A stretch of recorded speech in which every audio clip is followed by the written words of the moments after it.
जी, तो इस वीडियो में हम जब रजिस्टर करवाएंगे यूज़र को, हम चाहते हैं कि तभी हमारा लॉगिन हो जाए। तो सबसे पहले मैं ये करता हूँ कि जब सक्सेसफुल हो जाए तो मैं यहाँ से इसको रीडायरेक्ट करा दूँ वापस हमारे डैशबोर्ड वाले पेज के ऊपर। तो यहाँ पे रीडायरेक्ट राउट राउट लिख के यहाँ पे डैशबोर्ड, ठीक है। अब इसको करने के दो तरीके हैं। एक, आप ग्लोबल ऑथ फसाद यूज़ करें, जैसे यहाँ हमने हैश यूज़ किया है या ये यूज़र यूज़ किया। इस तरीके ये जो यूज़र है ये फसाद नहीं, सॉरी, हैश वाला। और इसके अलावा ऑथ वाला। तो सबसे पहले मैं ऑथ वाले से कराता हूँ, ऑथ वाले फसाद से। तो आप यहाँ पे ऑथ कॉलन कॉलन लिखेंगे और यहाँ पे लिखेंगे अटेम्प्ट, ठीक है। इसने ही आपको ऑटोमेटिकली यहाँ पे दे दिए हैं कि हम किस तरीके से इसको लिखेंगे, ठीक है। अब ये वेरिएबल के अंदर स्टोर नहीं है हमारे, तो यहाँ रिक्वेस्ट के अंदर है। तो मैं यूँ करूँगा कि यहाँ से रिक्वेस्ट कॉपी करूँगा, यहाँ पे इसको पहले लिख दूंगा जैसे हमने यहाँ पे ऊपर से लिखा हुआ है, क्योंकि रिक्वेस्ट डिपेंडेंसी इंजेक्शन है तो इसके अंदर हमारा डाटा स्टोर हुआ है, ठीक है। इस तरीके से करके अब ये हमारा लॉगिन हो जाएगा। यहाँ से आके मैं इसको रजिस्टर पे आता हूँ और यहाँ से आके दोबारा करता हूँ। जो पिछला मैंने डाटा लिखा था ये वाला, वो मैंने डिलीट कर दिया, कहीं आप कंफ्यूज हो जाए कि ये दोबारा कैसे रजिस्टर हो रहा है, ठीक है। अब ये यानी कि सक्सेसफुल रजिस्टर हुआ, तो हमें इसने इधर रीडायरेक्ट कर दिया। अब पता लगाने का क्या तरीका है कि हमारा ये ठीक चल रहा है। अब मैं आपको एक और चीज़ दिखाता हूँ। अब ये मेरा नाम लिखा है, लॉग आउट लिखा है, रजिस्टर लिखा है और लॉगिन है। अब मैं चाहता हूँ कि जब मैं लॉगिन हो चुका हूँ तो ये दो नज़र आएँ, ठीक है, और ये रजिस्टर और लॉगिन नज़र ना आए। तो वो कराने का तरीका ये है कि इससे आपको पता भी चल जाएगा कि आपका ऑथेंटिकेट हो चुका है या नहीं। यहाँ पे हम यूज़ करेंगे ऑथ फसाद, ऑथ डब्ले डायरेक्टिव। ऑथ लिखेंगे तो ये आ जाएगा। इसको यहाँ से कट कर लें, यूज़र नेम और हमारा जो लॉग आउट आएगा, क्योंकि सारी बात है ऑथेंटिकेट हुआ होगा तो हमारा यूज़र नेम लॉग आउट नज़र आएगा, अगर नहीं होगा तो ये नज़र आएगा। लेकिन अभी इसको हमने गेस्ट के अंदर डालना है, एक और प्ले डायरेक्टिव गेस्ट। इसके अंदर हम यहाँ पे इसको एंटर कर देंगे, ठीक है।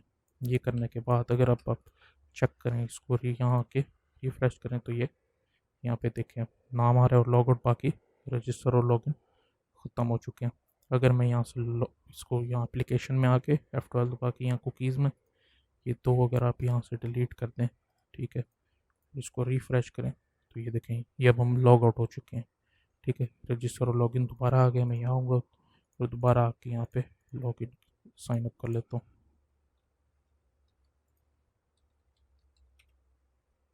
ठीक है। अब ये दोबारा लॉगिन हो गई।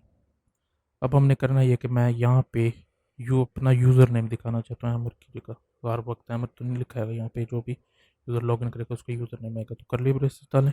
अभी यहाँ पे हम ऑथ ग्लोबल फंक्शन यूज़ करेंगे, ऑथ एरो। इसके मेथड चेंज करेंगे। यूज़र यूज़र जो है हमारा जो सी हमारी मॉडल है यूज़र वाली, उसके अंदर ये स्टोर है, ठीक है। इसके अंदर आप अगर उसका फुल नेम लेना चाहें वो, या यूज़र नेम लेना चाहें तो यूज़र नेम ले सकते हैं। तो मैं यूज़र नेम लूँगा, तो मैं इसको यूज़र नेम लिख दूँगा, बस सिंपल। अब यहाँ आके मैं रिफ़्रेश करूँगा क्योंकि मैं पहले लॉगिन हुआ हूँ, तो इससे नहीं है मुझे मेरा जो है वो यूज़र नेम दिखा दिया। अगर मैंने यहाँ पे अपनी ईमेल लेनी है तो मैं यहाँ ईमेल लिखूँगा, तो यहाँ पे इसको रिफ़्रेश करूँगा तो ये ईमेल आ जाएगी। अगर ईमेल नहीं लिखानी तो मैं यहाँ पे अपना नेम दिखा दूँगा, रिफ़्रेश करूँगा तो नेम भी आ गया।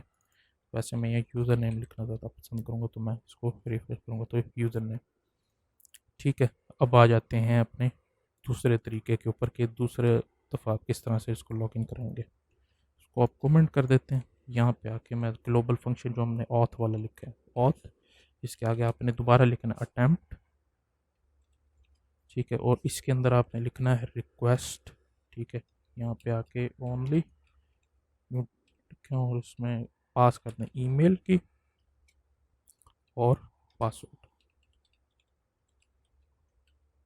ठीक है। इसको अच्छा, अब यहाँ पे ना ये दे रहा है कि ये वाला एरर है आपका अनडिफाइंड, क्योंकि ये वाला सिर्फ इंटेलीफेंस जो मैंने एक्सटेंशन की है उसके अंदर अनडिफाइंड है, लेकिन यहाँ ये ठीक काम कर रहा था। ऑथ जो है ग्लोबल फंक्शन है उसके अंदर हम अटैम्प्ट करा रहे हैं, लेकिन हम यहाँ पे ऑथ फसाद यूज़ कर रहे थे, तो इसीलिए इसको कोई एरर नहीं है। आप इस तरह भी करके इसको करा सकते हैं, तो इसमें कोई इशू नहीं है। अच्छा, ओनली वाला जो यूज़ होता है जब आपने इसके अंदर कोई दो वैल्यूज़ लेनी हो, अगर बहुत ज़्यादा वैल्यूज़ होंगी तो वो भी आप ले सकते हैं, ठीक है। अगर बहुत सारी वैल्यूज़ में से सिर्फ दो लेना चाहें तो वो उसके लिए आप यहाँ ओनली लगा के ईमेल और पासवर्ड लिख देंगे।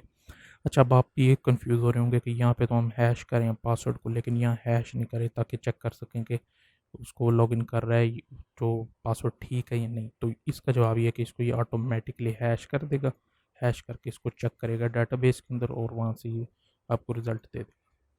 अब जो है मैं आके यहाँ पे वापस इसको लॉग आउट करता हूँ। यहाँ पे लॉग आउट करने के बाद रिफ्रेश, अब किसी और से रजिस्टर करते हैं। 1 2 3 4 5 1 2 3 4 5। यहाँ पे आके मैं इसको ख़त्म करके रजिस्टर करता हूँ। तो ये देखिए यहाँ पे मेरा यूज़र नेम भी आ गया और लॉग आउट भी आ गया। ठीक है, इस तरीके से करके आप इसको भी यूज़ कर सकते हैं और उसको भी यूज़ कर सकते हैं। मुझे ये वाला तरीका ज़्यादा अच्छा लगता है तो मैं इसीलिए इसको यहीं पे रहने दूँगा। ठीक है, इस तरीके से करके आप रजिस्टर के दौरान ही लॉगिन कराते हैं। अब नेक्स्ट वीडियो में मैं आपको लॉग आउट कराऊंगा, उससे अगली वीडियो में फिर आपको व्यू बना के वहाँ से लॉगिन करने का तरीका बताऊंगा।